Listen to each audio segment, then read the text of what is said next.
ना स्ट्रेंथ हमारे अंदर एक अल्लाह ने खास दी है जो इन्होंने कहा। तो अब आप बताइए, आपकी ज़िंदगी, आप डॉक्टर बनी, आप सक्सेसफुल है माशाल्लाह, लोग आपको देख के इतना लर्न करते हैं। आपकी ज़िंदगी की क्या, मतलब आपकी कहानी क्या है? मेरी ज़ात का सबसे बड़ा चैलेंज ये था कि मैं खैबर पख्तूनख्वा से मेरा ताल्लुक़ है और उसमें जब मेरी तालीम शुरू हुई, आला तालीम, मैं मेडिकल कॉलेज में गई तो 2008 अपने इख्तिताम को पहुंच रहा था। मोहतरमा बेनज़ीर भुट्टो की शहादत को लगभग 10 महीने हो चुके थे। अवामी नेशनल पार्टी, जो कि आज मेरी जमात है, जिसकी मैं काबीना का मैं हिस्सा हूँ, उनकी हुकूमत आ चुकी थी और वो बहुत फ्रैजाइल गवर्नमेंट थी क्योंकि अवामी नेशनल पार्टी की सूबे में हुकूमत आने से तकरीबन 1 साल पहले स्वात के अंदर शाहीन फोर्स के नाम से तालिबान के एक गिरोह ने कब्जा कर लिया था। और जब तक हमारी हुकूमत बनती है अवामी नेशनल पार्टी की, तो तालिबान और इस तरह की बेशक जमातों के तकरीबन कोई 40 एक खिलाफतें तो सिर्फ खैबर पख्तूनख्वा के फाटा नामी इलाके के अंदर बन चुकी थी। एक वो सियासी हकीकत है जिसके अंदर दहशत भी है, तशद्दुद भी है, खौफ भी है, सिर्फ ख्वाजा सरा अफराद के लिए नहीं बल्कि मर्दों और औरतों के लिए भी। और इस दहशत और खौफ के अंदर मुझे खिलवत कदे की एक कबाह ओढ़ के और एक मर्द का रूप धार के मेडिकल कॉलेज के अंदर जाके तालीम हासिल करनी है, क्योंकि ख्वाजा सरा पढ़ते भी हैं, ये तसव्वुर भी किसी के दिमाग में नहीं था। दुरुस्त बात। और ना सिर्फ ये कि ख्वाजा सरा पढ़ते हैं, मगर मैं हमेशा एक बात कहती हूँ जो मैं आज आपकी ऑडियंस के लिए भी दोहराना चाहूंगी कि हमें इस मुआशरे ने आज तक सिर्फ 2 ही ऑप्शंस दी हैं, एक्सीलेंस और या आपने बेस्ट होना है, आप नंबर 1 पे होंगे, आप नंबर 2 पे भी नहीं हो सकती, क्योंकि अगर आप नंबर 2 पे भी होंगी तो आपका किया जाएगा। तो आपने हर चीज टॉप करना होता है, आपने नंबर 1 पे आना होता है ताकि आपको कोई हाथ ही ना लगा सके। तो ये तमाम चीजें मैं अपने लिए एक्यूमुलेट करती रही, मैं दिन रात एक करती रही। मैं बोर्ड में पोजीशन ली, एमडी टॉप किया, मैं नंबर 1 पे आई, गोल्ड मेडल्स पे गोल्ड मेडल्स। लेकिन ये तमाम चीजें मुझे एक जाली वजूद के नीचे रह करनी पड़ी। जब मेरा ईंधन खत्म हो, मैंने अपनी ज़ात को, अपनी जबिल्लत को सामने रखा और मैंने कहा ये मैं हूँ, ये मेरी जिनसी हकीकत है और अब से मैं किसी दूसरे जिन्स के होने की एक्टिंग करूंगी। अब मैं हूँ और अब हम देखते हैं कि दुनिया मुझे किस देती है। वाह, क्या बात है मेहरब, क्या बात है। मैं बबली साहिबा, मैं ये सोच रही थी कि जब भी हम बात करते हैं ना टीवी के ऊपर भी, तो हमें दुखी कहानियाँ जो हैं वो सुनने को मिलती है, मगर मेरे ख्याल है मैं पहली बार ऐसे लोगों से मिल रही हूँ आपकी कम्युनिटी के जिनकी सक्सेस स्टोरीज हैं। तो आपके बहुत सारे, कैसे आप मोटिवेट करें लोगों को, कैसे बताएं कि आप एक बतौर एक इंडिविजुअल के उतने ही यूज़फुल हैं जितना कि कोई औरत और मर्द जो है वो सूदमंद है या फ़ायदेमंद है सोसाइटी के लिए। ये क्यों नहीं हो पा रहा?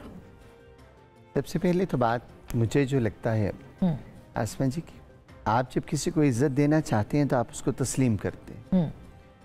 और हमारी सोसाइटी का अलमिया ये है कि वो इंसानियत के लेवल के ऊपर अपने आप को शुमार तो करते हैं, लेकिन सॉरी टू से बहुत से जहन उस सोच से खाली हैं कि वो मर्द और औरत के अलावा किसी और जेंडर को भी इंसान समझे। बिल्कुल बिल्कुल। जब आप किसी को इंसान समझ लेते हैं ना, तो फिर उसको उसका हक देने में देर नहीं करते, या उसमें कोई ऐसी कोई बॉर्डर लाइन नहीं बनाते कि हम ये हैं, तुम ये नहीं हो, इसलिए हम तुम्हारे साथ नहीं हैं।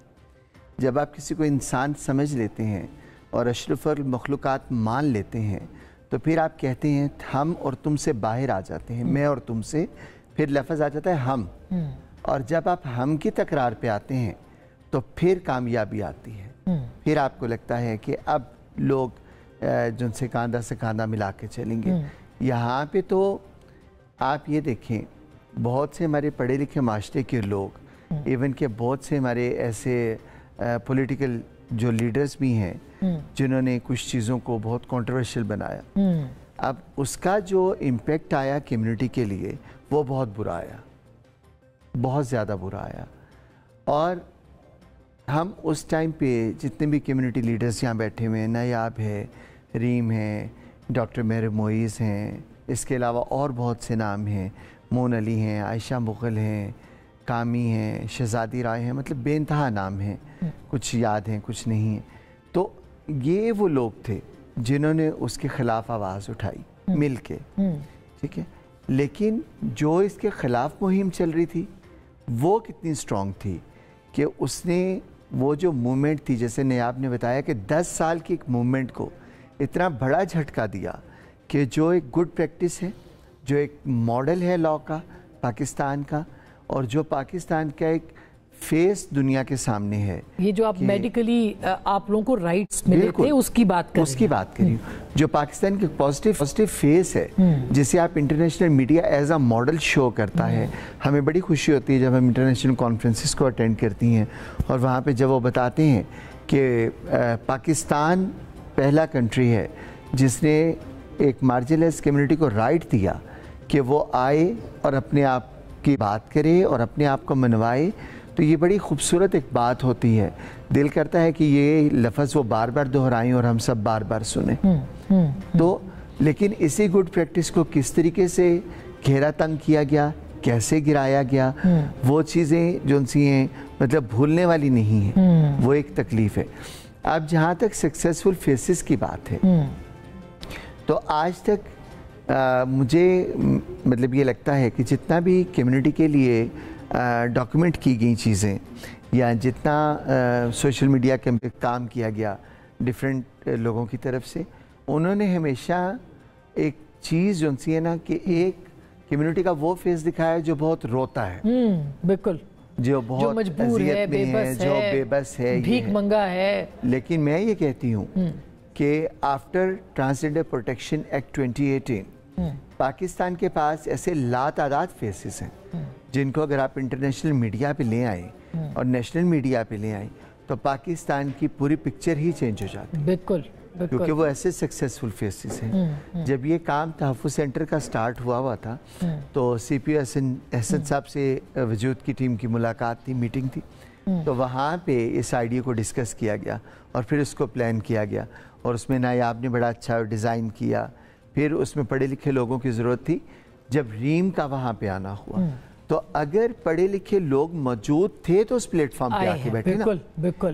تو یہ تو وہیں وہ جو ایک اسٹیریوٹائپ بن رہا ہوا ہے کہ یہ کمیونٹی پڑھے گی نہیں، وہ تو وہیں ٹوٹ گئی.